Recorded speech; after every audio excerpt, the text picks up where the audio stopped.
ನೋಡಿ ಮತ್ತೆ ಬೆಳಗಾವಿ ಗಡಿ ವಿವಾದ ಇದೆಯಲ್ಲ ಆ ಒಂದು ವಿವಾದಕ್ಕೆ ಸಂಬಂಧಪಟ್ಟಂತೆ ಮಹಾರಾಷ್ಟ್ರ ಸಿಎಂ ಬೆಂಗಳೂರಿನಲ್ಲಿ ಗೃಹ ಸಚಿವ ಪ್ರಿಯಾಂಕ್ ಖರ್ಗೆ ಒಂದು ಖ್ಯಾತಿಯನ್ನು ತೆಗಿತಾ ಇದ್ರು. ಹಾಗಾಗಿ ಬೆಂಗಳೂರಿನಲ್ಲಿ ಇವಾಗ ಗೃಹ ಸಚಿವ ಪ್ರಿಯಾಂಕ್ ಖರ್ಗೆ ಅವರು ಒಂದು ರಿಯಾಕ್ಟ್ ಅನ್ನು ಮಾಡಿದ್ದಾರೆ. ಹೋರಾಟ ಕಾನೂನಾತ್ಮಕವಾಗಿರಲಿ, ಸಂಘರ್ಷಕ್ಕೆ ಅವಕಾಶ ಇಲ್ಲ ಅಂತ ಹೇಳ್ತಿದ್ದಾರೆ. ಸಂಪುಟ ವಿಸ್ತರಣೆ ಬಗ್ಗೆಯೂ ಕೂಡ ಪ್ರಿಯಾಂಕ್ ಖರ್ಗೆ ಪ್ರತಿಕ್ರಿಯೆಯನ್ನು ಕೊಟ್ಟಿದ್ದಾರೆ. ಇನ್ನೊಂದು ವಾರದಲ್ಲಿ ಸಂಪುಟ ವಿಸ್ತರಣೆ ಅಂತ ಹೇಳಿ ಸಚಿವ ಪ್ರಿಯಾಂಕ್ ಖರ್ಗೆ ಕೊಟ್ಟಿರುವಂತಹ ಹೇಳಿಕೆ ಇದು. Government is backing them up legally. There is nothing we can do. But ಯಾವುದೇ ಬೇರೆ ರೀತಿಯಾಗಿ ಅವರಿಗೆ ಬ್ಯಾಕ್ ಮಾಡೋದಾಗ್ಲಿ ಅಥವಾ ಇಲ್ಲಿ ಬಂದು ಘರ್ಷಣೆಗೆ ಅವಕಾಶ ಮಾಡಿಕೊಡೋದಾಗ್ಲಿ ಅದು ಮಾಡಬಾರದು. ಅದಕ್ಕೆ ಮಾಡೋಕ್ಕೆ ನಮ್ಮ ಕಡೆನೂ ನಾವು ಅವಕಾಶ ಮಾಡಿಕೊಡೋದಿಲ್ಲ. ಇದು ವಾರ್ನಿಂಗ್ ಅನ್ನ ತಿಳ್ಕೊಳ್ಳಿ ಅಥವಾ ಕಿವಿ ಮಾತಂತ ತಿಳ್ಕೊಳ್ಳಿ.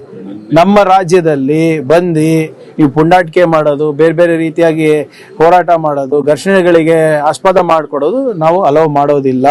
ಬಹಳ ಸ್ಪಷ್ಟವಾಗಿ ಇದ್ರದ್ದು ಕೂಡ ಮಾನ್ಯ ಮುಖ್ಯಮಂತ್ರಿಗಳು ಹೇಳಿದ್ದಾರೆ. ಫುಲ್ ಕ್ಯಾಬಿನೆಟ್ ಆಗಬೇಕು. ಬಹಳ ಯಾಕಂದ್ರೆ ಒಂದು ಸರ್ಕಾರ ನಡಿಬೇಕು ಅಂದ್ರೆ ಅಧಿಕಾರ ವಿಕೇಂದ್ರೀಕರಣ ಆದ್ರೆ ಎಲ್ಲರಿಗೂ ಅನುಕೂಲ ಆಗುತ್ತೆ. ಈಗ ಆಗುತ್ತೆ, ಇನ್ನೇನು ಒಂದು ವಾರ 2 ವಾರದಲ್ಲಿ ಆಗುತ್ತೆ. ಅದೇ ಅವರಿಗೂ ನನ್ನ ಬಗ್ಗೆ ಮಾತಾಡಿದ್ರೆ ಉನ್ನತ ಸ್ಥಾನ ಸಿಗ್ತದಂತನಾ?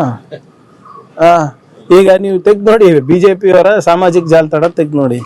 DK ಸಾಹೇಬ್ರ ಬಗ್ಗೆ 5 ಸರಿ, ಸಿದ್ದರಾಮಯ್ಯ ಅವ್ರ ಬಗ್ಗೆ 5 ಸರಿ, ನನ್ನ ಬಗ್ಗೆ ಒಂದು 3 ಸರಿ. ಅಂದ್ರೆ ಅವ್ರ ಸಂಬಳ ಸಿಗ್ತಾ ಇರೋದೇ ನಮ್ಮಿಂದ ಅಲ್ಲ.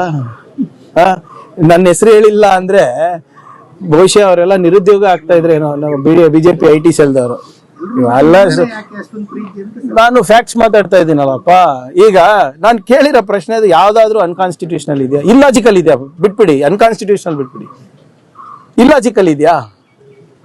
ಅದಕ್ಕೆ ಅವರಿದೆ. ಈಗ ಏನ್ ಮಾಡೋದು? ವಿಶೇಷ ಪ್ರೀತಿ ಇದೆ ಅಷ್ಟೇ ಅಲ್ಲ. ನೀವು ಮುಂದೆ ನೋಡಿ, ನಿಮ್ ಪಾಪ ಅಮಿತ್ ಶಾ ಅವರೆಲ್ಲ ನಮ್ಮ ಬಗ್ಗೆ ದಾಖಲೆಗಳು ತಗೊಂಡಿದ್ದಾರೆ.